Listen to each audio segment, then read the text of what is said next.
세상을 봅니다. 정용실의 뉴스 브런치 주간 똑똑똑.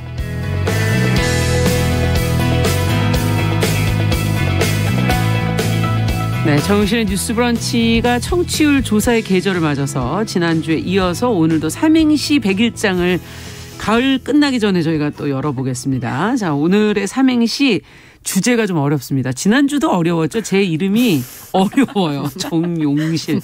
네, 근데 오늘은 더 어렵습니다. 브런치. 아, 이건 저는 못 찍겠다. 어렵다. 네. 재미있는 삼행시 지어서 보내주시면 샵 9730 문자로 보내주시면 25분을 뽑아서 저희가 모바일 커피 쿠폰을 보내드리겠습니다. 대신에 이 샵 9730은 짧은 문자가 50원, 긴 문자 사진 첨부는 100원이 부과된다는 것도 잊지 마시기 바랍니다. 자, 당첨자는 오늘 방송이 끝나고 오후에 저희가 이 프로그램 홈페이지 게시판에 올려놓겠습니다. 직접 확인하시면 좋겠습니다. 자, 주간 똑똑똑으로 시작을 하죠. 사회 현상에 대한 청년 여성들의 생각을 귀 기울여 들어보는 시간인데요. 오늘도 두 분 모셨어요. 개관올레 이진성 편집장 어서 오세요. 안녕하세요. 네, 청소년 페미니스트 네트워크 위티의 최유경 활동가 어서 오세요. 안녕하세요. 네, 두 분도 혹시 100일장 지금 아무 말도 못 하시겠죠. 브런치. 브런치 진짜 어렵죠. 어렵죠. 런이 관건인 것 같네요. 치도. 네. 두 분이 굉장히 힘들어하시는 모습을 보면서 이번에는 25분이 겨우 들어오지 않겠나 이런 생각이 들기도 하네요. 자, 그러면 여러분들은 삼행시도 생각하시면서 방송 같이 들어주시면 되겠습니다. 자, 오늘은 이 성교육에 대한 얘기를 해보자고 했어요. 학교에서 진행하는 성교육 내용이 매번 이렇게 뭐 기사화가 많이 돼요. 학부모들이 뭐 문제 제기를 했다 이런 내용들이 많이 나오는데 자, 그렇다면 성교육은 도대체 어떻게 해야 되는 걸까 하는 그런 생각도 들고요. 지금 예전의 성교육과 또 지금은 그럼 또 어떻게 차이가 나는 건가? 무엇이 정말 필요할까? 이런 생각도 해보게 되거든요. 먼저 두 분의 성교육 받았던 경험을 먼저 좀 들어보면서 세대 차이가 어떻게 나는지. 네. 먼저 이진성 편집장님이 그래도 저랑 조금 가까우시니까. 네. 제가 이제 성교육이라는 걸 처음 받기 시작할 때가 거의 20년 전, 그렇죠. 25년 전 정도이기 때문에 이제 90년도에서 2000년대 초반이라고 할 수 있는데요. 학교 다닐 때 받았던 성교육이라고 하면 정말 아주 원론적인 수준의 이제 뭐 정자와 난자와 만나면 아기가 생긴다. 2차 성징이 시작되면 몸이 이렇게 변한다라는 정도의 정보에 그쳤고요. 제가 아무래도 또 그 미션스쿨 기독교 중학교 출신이어가지고 네. 중학교 때 받았던 성교육은 성교육이라기보다는 혼전순결의 중요성을 강조하는 학교에서 마련한 거니까. 네, 그런 것들이 굉장히 컸어요. 그래서 뭐 몸을 소중히 해야 된다. 뭐 여자는 자기 몸을 지킬 줄 알아야 된다. 이런 것들을 가르치고. 그건 저희 때랑 비슷한데요. 네, 그리고 사실 그렇게 2000년대 초반이라고 해서 뭔가 이렇게 크게 막 혁신적이진 않았는데 네. 순결 서약식 이런 것도 전교생을 대상으로 하는 이런 건 안 했는데 네, 그런 일도 있어서 성교육이라고 하는 것들은 이제 아무래도 양질의 내용을 공교육을 통해서 받았던 기억은 없습니다. 그렇군요. 주로 순결에 관한 교육을 했었다. 어떠세요? 최경 활동가가 그래도 더 젊으시니까. 제가 처음 성교육을 받은 건 한 10년 전? 비교적 10년 전? 비교적 최근인데요? 굉장히 최근인데 사실은 근데 저도 막 되게 졸거나 성교육 한다고 하면 야, 자는 시간이다. 약간 이렇게 얘기하거나 아니면 약간 야유하거나 뭔가 이렇게 뭘 야유할 게 있습니까? 그러니까 뭔가 어떤 우리가 느꼈을 때 야한 얘기라고 생각했을 때 어떤 좀 어린 사람들에게는 그것이 좀 거부감이 드는 어떤 내용들이 있었던 것 같아요. 그래서 그럴 때 그냥 약간 이런 야유를 하기도 하고 좀 그런 장면들이 기억에 남고요. 그나마 좀 가장 기억에 남는 건 좀 바나나에 콘돔을 씌워보는 체험을 최근에 했던 기사가 있었던 거 아닙니까? 맞아요. 그래서 그걸 할 때 콘돔이 너무 미끌미끌했던 기억. 그 윤활유 같은 것이 굉장히 미끌미끌했던 기억. 근데 이것은 좀 비교적 제가 최근에 성교육을 받기도 했고 제가 또 공교육이 아니라 대안학교를 나와가지고 좀 비교적 가능했던 좀 체험이지 않나 싶기도 합니다. 이게 학교 분위기에 따라서도 그러니까 좀 많이 그쵸? 차이가 나는 거다란 말씀이시군요. 두 분 지금 말씀은. 어쨌든 이 성교육 수준을 따져본다면 배운 게 도움이 되십니까? 학교에서 배웠던 거라고 생각하면 그런 것들이 도움이 됐던 적은 없거나 기억이 나지 않고요. 오히려 따로 이제 뭐 사주셨던 성교육 책이라던가 네, 그리고 친구들, 언니들과의 대화에서 아름아름 알게 된 것들이 오히려 거의 전부지 않았나라고 생각을 합니다. 네, 어떠셨어요? 저도 비슷한데 저는 좀 아무래도 계속 맨날 잤던 기억들 성교육 시간에 잠자고 그냥 집중 안 하고 이랬던 기억이라서 그것 외에는 사실 딱히 기억에 남는 것이 성교육으로는 별로 없는 것 같아요. 그 시간을 학생들이 의미 있게 생각하지 않는다는 말씀이세요 지금. 3582번님께서도 지금 청소년 교육 전공자라고 글을 올려주시면서 성교육이 청소년한테 중요한 건 알고 있는데 어떻게 시켜야 될지 그게 어떻게 해야 될지 바람직한지 알 수가 없고 이 인성교육만큼 뭔가 바람직한 대책이 좀 나와야 되는 거 아닌가 이렇게 지금 본인이 답답해서 지금 답답해하시면서 글을 올려주셨거든요. 오늘 그런 부분도 좀 같이 한번 젊은 감각으로 얘기를 좀 해봤으면 좋겠는데요. 요즘에 나오는 보도들을 보면 또 너무 구체적이고 사실적이어서 학부모들이 지금 항의가 있다. 비판이 많다. 이런 경우들이 있어요. 앞서 얘기해 주신 바나나와 콘돔 이것도 거센 항의가 2년 전이었었나요? 있었던 걸로 기억을 하고 그 외에도 청소년 문화센터에 정액 체험이 포함된 무슨 성교육 프로그램 취소된 적이 있고 외설적이다 이런 반응들이 많이 나오는데 어떻게 보십니까? 지금 이런 최근에 변화되는 이런 성교육 문제가 있는 건가요? 일단은 저도 한 15년쯤 전에 외국에서 수입된 어린이용 성교육 그림책을 보고 내가 어릴 때랑은 비교도 안 되게 되게 구체적이고 사실적이다. 그리고 우리가 보기에도 이게 조금 괜찮을까라는 정도의 좀 구체적이었던 그림이 있어서 놀랐던 기억이 있는데요. 신체 부위라던가 아기가 생기는 과정 같은 것들이 굉장히 구체적이고 자세하게 나와 있었습니다. 근데 아마 성적으로 좀 폐쇄되고 억압된 시기를 살았던 사람들은 지금의 구체적이고 사실적인 성교육의 필요성을 주장하는 목소리를 듣거나 그런 현장을 보면 이런 본능적인 당혹감을 느끼는 것 같아요. 그런데 이쯤에서 생각을 해봐야 될 것이 과연 그런 외설적인 게 무엇인가라는 것이거든요. 성교육은 그 자체로 교육인데 여기에 외설적이라는 프레임을 씌우고 남사스러워하는 거는 이미 자기 기준에서 이런 거에 대해서 공적으로 이야기하는 것은 남사스럽다라는 가치 판단을 하고 있는 이전 시대의 어른들이라던가 아니면 우리 아이들은 아직 이런 걸 알기에는 너무 어리고 해맑다. 그 마음도 크죠. 네, 자기 기준에서 이 아이들을 성적인 걸로부터 무결하고 좀 이런 거리를 두고 키우고 싶어하는 그런 마음들이 좀 크기도 부모들은. 하거든요. 네. 근데 사실 교육을 받는 입장에서는 이것이 처음부터 교육이라는 프레임에서 제공이 된다면 이거를 굳이 외설의 입장으로 받아들이지는 않는다고 생각을 하거든요. 벌써부터 이런 것을 체험할 필요가 없다라고 했을 때 그 기준은 누가 정하는지 아이들을 성으로부터 보호해야 한다라고 말을 할 때 중요한 거는 성폭력으로부터 보호를 해야 하는 것이지 성에 대해서 무조건 쉬쉬하거나 차단을 하는 게 능사는 아니라고 생각을 하거든요. 알고 있어야 성폭력으로부터 대처도 할 수 있다. 그렇죠. 그러니까 성적인 것과 폭력과 또 외설적인 것은 무엇인가에 대한 논의가 좀 필요한데요. 사실은 아주 어린 아이들부터 자연스럽게 자기의 몸을 누가 가르쳐주지 않아도 탐구하거나 호기심을 가지거나 어떤 즐거움을 찾는 경우는 사실 되게 자연스러운 일이거든요. 그래서 이거에 대해서는 좀 더 공적인 차원에서 건강하게 같이 이야기하는 경험이 오히려 필요한 게 아닌가라고 생각을 합니다. 어떻게 생각하세요? 최병 활동가께서? 네, 결국 벌써부터 청소년이 좀 성에 대해서 접할 필요가 없다라는 이야기는 결국에 청소년은 섹스를 비롯한 자신의 몸을 좀 자유롭게 감각하고 누릴 권리가 없다라는 말과 저는 크게 다르지 않다라는 생각이 들어요. 사실 우리 사회에서 청소년에게 섹스는 위험하고 조심해야 할 것이 아닌 일상적이고 즐거운 것으로 말하는 건 굉장히 적절하지 않은 일로 여겨지잖아요. 네. 그럴 때 사실 많은 사람들의 머릿속에서 섹스는 굉장히 일탈적이고 음란하고 대놓고 얘기할 수 없는 어떤 굉장히 사적인 일로 여겨지기 때문이라는 저는 생각이 들고요. 다만 좀 성적 주체로서의 청소년은 일상과 저는 분리되지 않는다고 생각합니다. 사실 성이라는 것이 단순히 섹스나 성관계를 하는 행위뿐만 아니라 내가 내 몸을 인식하고 자유롭게 움직이는 좀 권리 전반과 연결되어 있거든요. 그래서 저희 단체 제가 활동하고 있는 위티라는 단체에서는 이제 19년 10월에 이제 청소년 페미니즘 강연 프로젝트의 일환으로 좀 나는 섹스하는 청소년입니다라는 제목의 강연을 주최했는데요. 당시에 좀 이 강연은 자신의 욕망과 감각을 인식할 수 있는 대안적 성교육을 만들겠다라는 취지로 좀 기획이 됐었는데요. 네. 근데 사실은 이 강연의 제목이 공개되자 이제 각종 종교단체나 학부모단체에서 이제 담당자의 연락처로 굉장히 무분별한 협박 문자와 이제 민원 문자란 같은 것들이 쏟아졌어요. 그래서 당시에 왔던 문자의 내용은 대체로 뭐 아이들에게 동성애 교육하지 마라. 혹은 아이들에게 음란한 섹스를 조장하지 마라 라는 식이었는데요. 그래서 이런 문자는 사실은 우리가 청소년의 섹스 혹은 섹스 그 자체를 무엇으로 좀 상정해 왔는지를 좀 드러내는 것 같아요. 그래서 이 해당 강연을 진행하신 연사분께서는 이러한 상황에 대해서 이런 질문을 좀 남기셨는데요. 섹스는 어째서 포르노와 혼동되는가?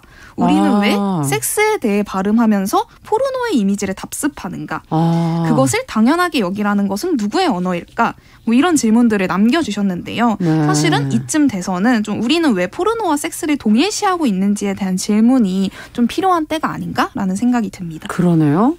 지금 어떤 용어나 개념에 대해서 생각하고 있는 것들이 과연 어떠냐에 따라서 그걸 대하는 태도들이 달라질 수 있다라는 그런 지적이신 것도 같은데, 그렇다면 공교육을 통해서 사실적이고 구체적으로 어떤 것을 성교육을 받아야 한다고 보시는지, 그리고 그 이유는 또 어디 있다고 보시는지 조금 얘기를 들어보죠, 두 분. 네, 우선 구체적이고 사실적인 성교육에 반대하는 입장에서는 이걸 모방하거나 혹은 쓸데없이 호기심을 자극해서 네. 조숙한 성 경험이나 성폭력으로 이어질 수 있다라고 걱정을 하는데요. 사실은 알든 모르든 어린이의 세계에서는 성과 관련한 여러 가지 돌발 상황 그리고 또 호기심으로 인한 상황들이 발생하기 마련입니다. 중요한 것은 성교육을 통해서 자신이 주도권을 쥘 수 있어야 한다는 데 있다고 보는데요. 알고 대처해야 된다. 네, 무슨 일이 벌어지는지 모르는 채로 피해자가 되거나 상황에서 배제가 되는 것보다는 구체적으로 알고 이야기하고 또 필요할 때는 적절하게 도움이나 조언을 구할 수 있어야 한다고 생각을 하거든요. 그리고 아까 그 의견 주신 분 말씀처럼 각 교사가 이제 성교육 필요성에 대해서 인식은 하고는 있는데 어떤 방식으로 교육을 하는 것이 적절한지 이런 것들에 대한 가이드라인이나 교사를 교육하는 것들이 또 없기 거죠. 때문에 네. 이게 또 개인의 판단이나 가치관에 달려 있는데 사실적이고 구체적이라는 내용의 성교육이 필요하다고 했을 때 이런 어떤 교육자들에 대한 적절한 교육이나 가이드라인이 이루어지지 않을 경우에는 또 오히려 이제 잘못된 형태로 부작용이 발생할 수도 있거든요. 예. 그래서 교사들이 또 어떤 방식으로 어떻게 적절하게 성교육을 할 것인지에 대한 것도 네, 사실은 네, 전체적인 차원에서 접근이 좀 필요하다고 생각을 해요. 네, 어떻게 보세요? 네, 사실 저도 이제 뭐 좀 학부모 대상이나 좀 어른들 대상으로 성적 권리에 대한 교육을 나가면 이렇게 강사님 말씀 알겠는데 내가 딸을 두고 있어서 좀 그렇다. 많이 어쩔 들으신 수가 얘기군요. 없다. 좀 이런 이야기들을 많이 들어왔는데요. 저도 네. 사실 이제껏 청소년의 성이라는 것은 결국엔 음란하거나 혹은 위험하다라는 양극단만을 표상해온 것 같습니다. 좀 그렇기 때문에 사실 청소년에게 성을 교육하는 방식 역시 어떤 구체적인 권리 보장의 현실로부터 시작되기보다는 사실 폭력과 중독을 예방하는 이제 건전하다고 여겨지는 방식으로만 이어져 왔는데요. 하지만 사실 이러한 방식은 오래전에 실패했다고 말해도 크게 괜찮을 것 같습니다. 그래서 사실 청소년은 이미 성적 주체로서 다양한 경험을 하고 있고 사실 통제와 차단에 기반한 사회 시스템 속에서 청소년은 성적 권리를 이미 침해받고 있는데요. 이를테면 청소년들이 뭐 모텔 등에 출입할 권한이 없어서 뭐 비상구나 룸카페 등 굉장히 위험하고 불결한 공간에서의 섹스를 이어간다거나 혹은 청소년에게 특수형 콘돔을 불허하는 제도는 좀 청소년의 콘돔 사용률 자체를 굉장히 낮추는 피임을 좀 낮추는 결과를 낳는데요.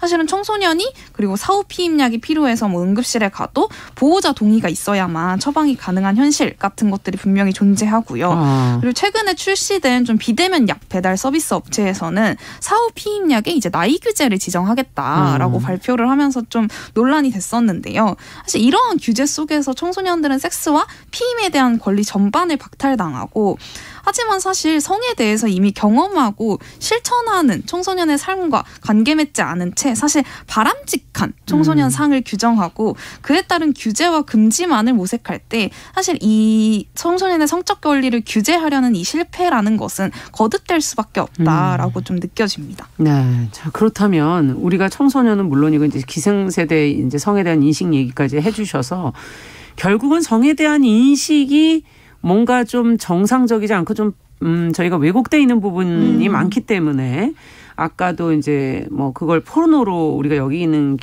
경우도 있지 않냐 이런 지적도 해주셨고 성범죄가 빈번한 것도 사실은 그런 인식의 문제에서부터 시작이 돼서 교육이 뭐 제대로 안 돼 있고 이러다 보니까 또 그에 대한 어떤 영향이 아닌가 이런 생각도 드는데요.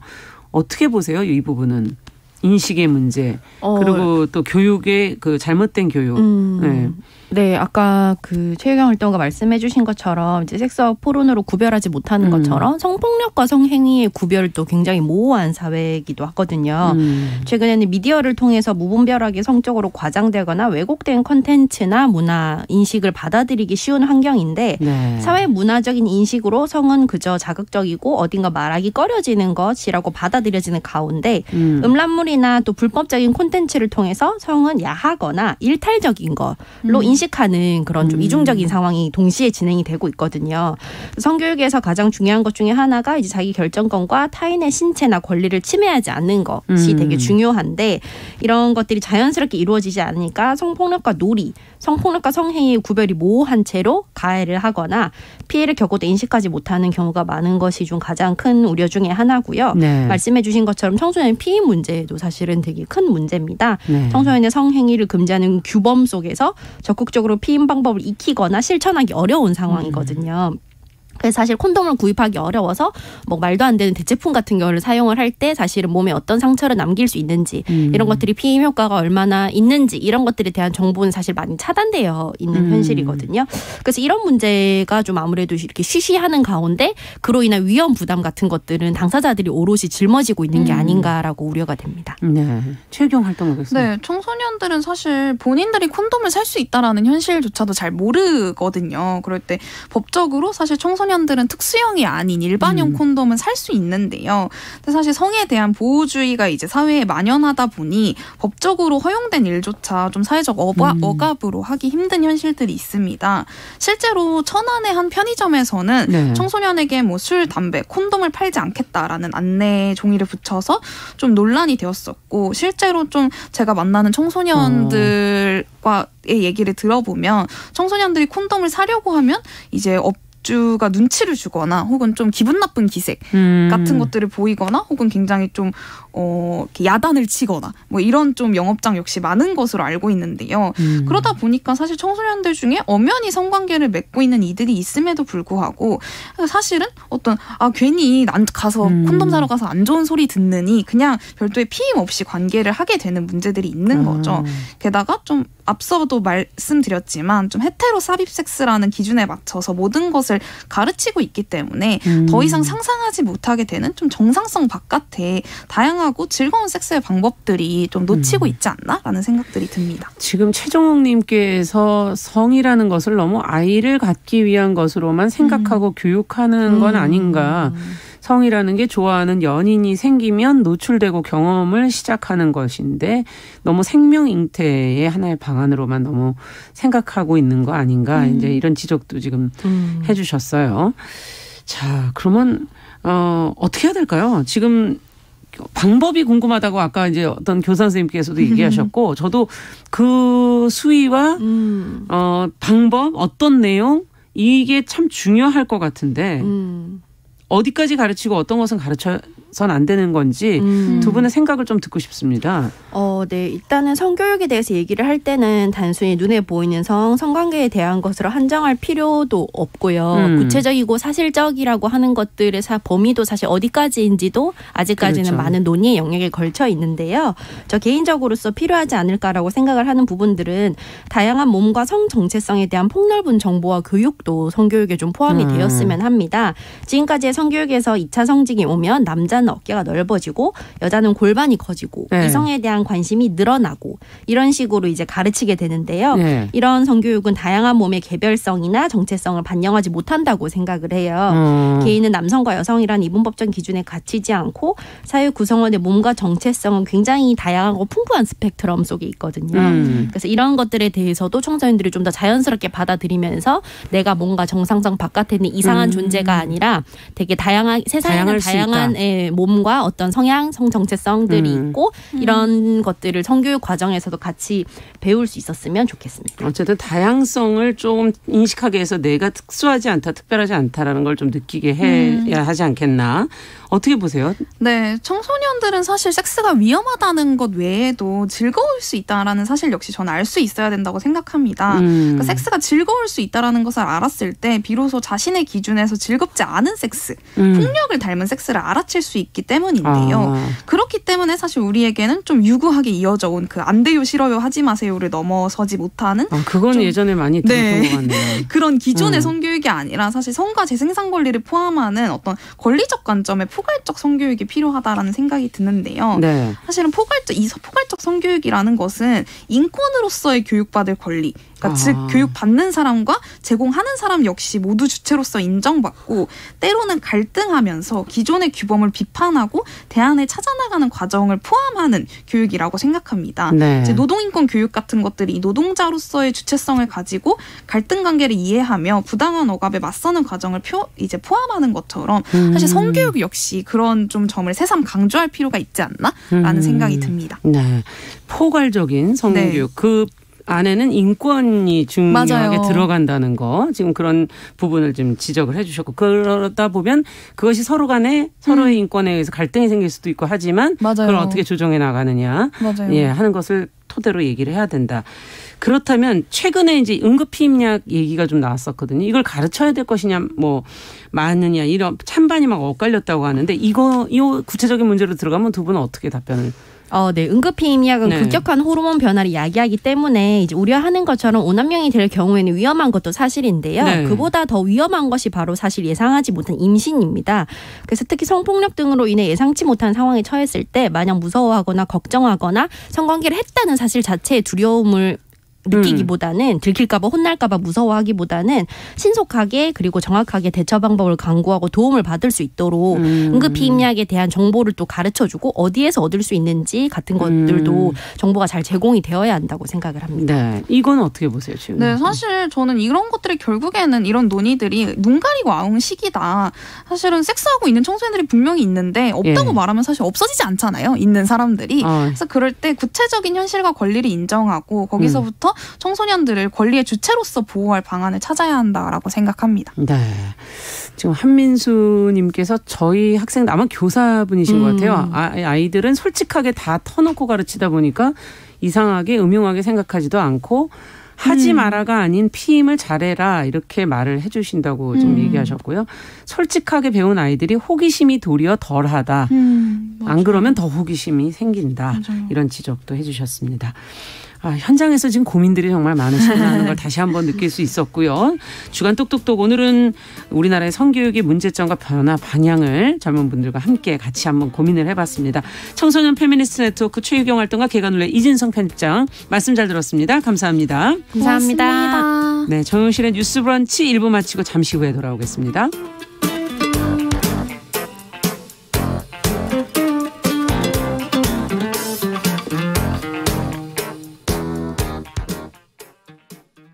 지금 시각은 11시 30분입니다. KBS